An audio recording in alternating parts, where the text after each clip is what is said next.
Merhaba, iyi günler. Ziraat Mühendisliği Psikoloji paydaşlarım. Sizinle bu videoda bir narenciye bahçesinden birlikteyiz. Hem çekeceğim hem yürüyeceğim. Çünkü alanımız biraz geniş. Ve anlatacaklarım var sizlere. Biliyorsunuz bu yıl çok uzun zamandan sonra ilkbahar geç donları ciddi anlamda sıkıntı yaptı. Özellikle narenciye gibi yaprağını dökmeyen, yani hiç uyumayan bitkilerde bitkiye su yürüdükten sonra, yani Mart'ın son haftasında bir don oldu. Ve bu da şu gördüğünüz çalılaşmayı meydana getirdi. Hemen yan bahçeden şöyle bir görsel yapayım. Farkı anlatacağım size. Görüyorsunuz teli. Öncelikle şunu söylemek istiyorum. Bu bahçe, bu gördüğünüz ağaçlardan arada 1-2 yaş var. Ancak habitusunu görüyorsunuz. Yanmayan yerleri de görüyorsunuz. Ve yanan yerleri de görüyorsunuz. Ve bizdeki yanan yeri de görüyorsunuz. Şimdi yaptığımız bir uygulamayla sevgili arkadaşlar, bu tarihte biz çiçek getirdik. Nasıl getirdik? Oraya değineceğim. Ama öncelikle buraların böyle kurumasına sebep olan dip dibe 2 bahçe, ilerleyen alanda da var böyle tamamen kurudu ağaçlar. Bizde kurumanın bu kadar yüzeysel olmasının sebebine bir açıklık getirmek istiyorum. Yüzeyselden kastım şu. Tane tane gidelim, her şey anlaşılsın. Bakın, buralarda kalmış kuruma, ilerlememiş. Bunlar da W. Murkot mandalinalarımız. Bunlar sık dikim. Sonra bunlardan bir tanesi ya bu sıra gidecek, ya portakal gidecek VM3 veyahut da W. Murkot gidecek. Büyük ihtimal VM3 gidecek. Yüzeyi görüyorsunuz. Burada da görüyorsunuz koca koca dallar. Hatta hemen yan yana 2 tane bitki görüyorsunuz. Tamamen çok az bir kısım kalmış canlı. Zaten şeyden belli. Diğer tarafı büyük oranda kurumuş. Neden böyle olduğu ile alakalı bir şey vereceğim. Önce ipucunu göstereyim. Bakın oradaki sürgünleri görüyorsunuz. Ne kadar yüksek boylu. Şöyle gidelim hatta. Ters ışık vermeyelim. Işık da diğer tarafa doğru. Artık güneş batmak üzere olduğu için. Şöyle, evet. Bakın.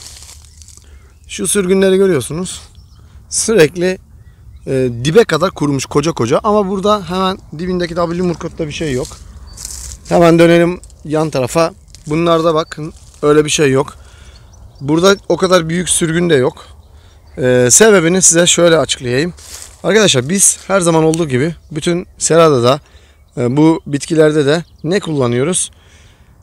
Yeteri kadar, gerektiği kadar potasyumlu gübreleme yapıyoruz. Ama klasik narenciyeci ne yapıyor? Şeker gübre, amonyum sülfat, akıllı şeker gübre ya da akıllı gübre, inhibe edilmiş amonyum sülfat ve türevleri. Halbuki akıllı olan insandır. İnhibe edilmiş, işte çiftçiye bir şey ittirilmeye çalışılınca önüne akıllı koyarsanız, çiftçi de bunu veya insanımız da bunu nasıl kabulleniyorsa, işte akıllı gübre filan. Halbuki bizim bu topraklarımızda kil minerali yeterince olduğu için inhibe edilmiş amonyum sülfat kesinlikle kullanılmamalıdır. Amonyum sülfat da kullanılmamalıdır.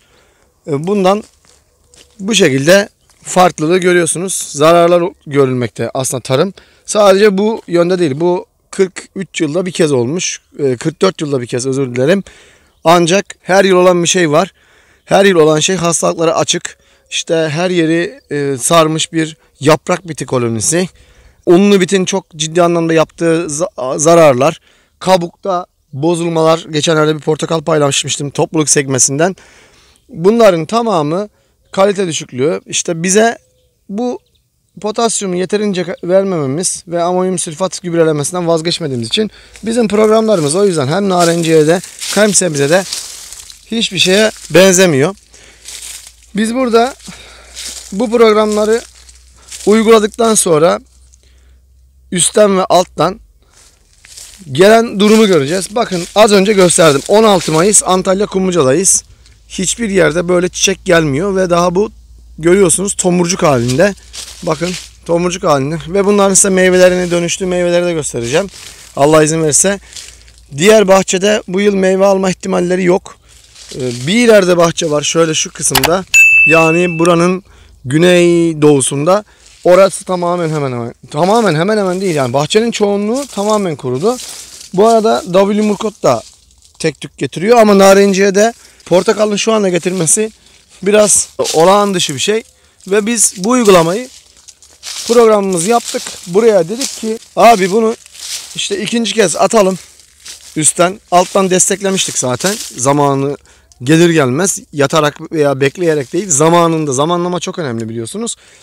Uygulamamızı yaptık. Bakın dediğimiz gibi benim ve Hüseyin abimin öngördüğü gibi çiçeklerimiz tıpır tıpır geliyor. Ha bu yıl ne olacak? Hiç olmamaktansa serpme çiçek gelecek.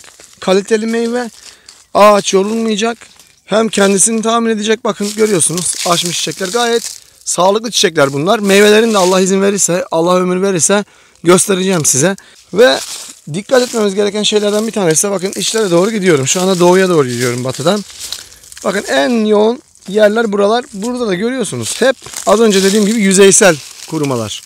Yani bu Ağustos'ta şu kadarcık alan yürüyen bitkinin kurumuş hali.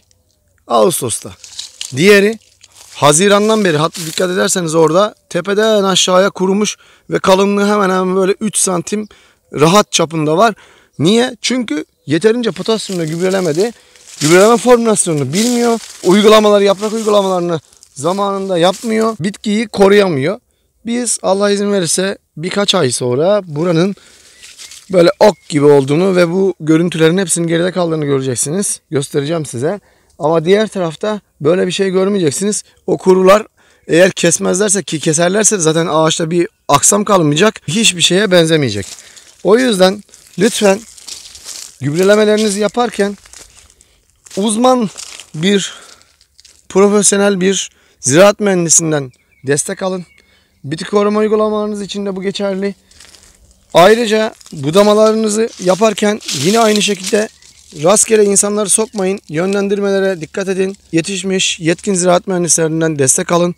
Bakın görüyorsunuz her aşamada, her yerde size murkotları atlıyorum. Çünkü dedim ya, narenciye de portakal bu işi hiç sergilemeyecek bitkidir ama sergiliyor. Allah'a şükürler olsun. Allah bize bu ilmi nasip etti. Biz de kullanıyoruz. Bakın görüyorsun.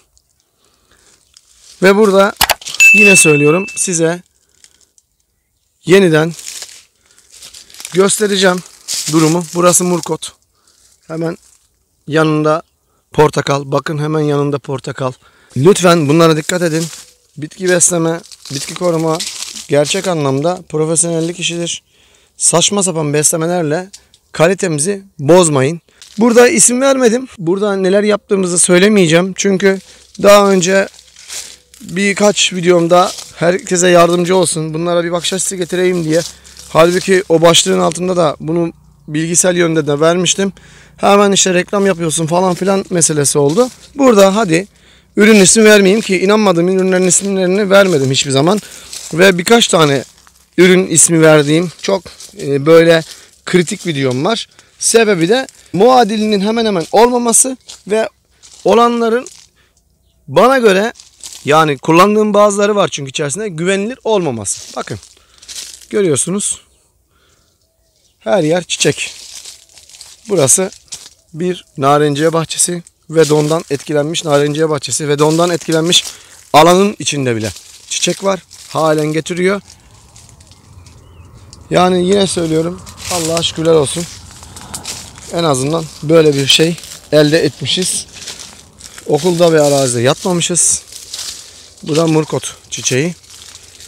Şimdilik arkadaşlar hepinize teşekkür ederim. Bu durumu göstermek istedim size. Eğer yardım almak isterseniz Instagram'dan, Facebook sayfadan ve bireysel olarak ofisimizden bize ulaşabilirsiniz. Bakın içerilerde bile görüyorsunuz çiçek var. İçlerde bile. Sadece birkaç tane yerde değil. Özellikle geziyorum ki hani bu video biraz ondan uzadı. Bakın halen daha getiriyor. Bakın çok harika çiçekler var. Görüyor musunuz? Bunların hepsi meyve olacak inşallah. 0 çekmektense 1 çekmek, 3 çekmek, 5 çekmek iyidir. Hepinize teşekkür ederim. İyi günler dilerim. Kalın sağlıcakla diyorum. Videoları beğendiyseniz paylaşmayı, yeni videolardan haberdar olmak için kanalıma abone olmayı ve bildirimleri açmayı unutmayalım.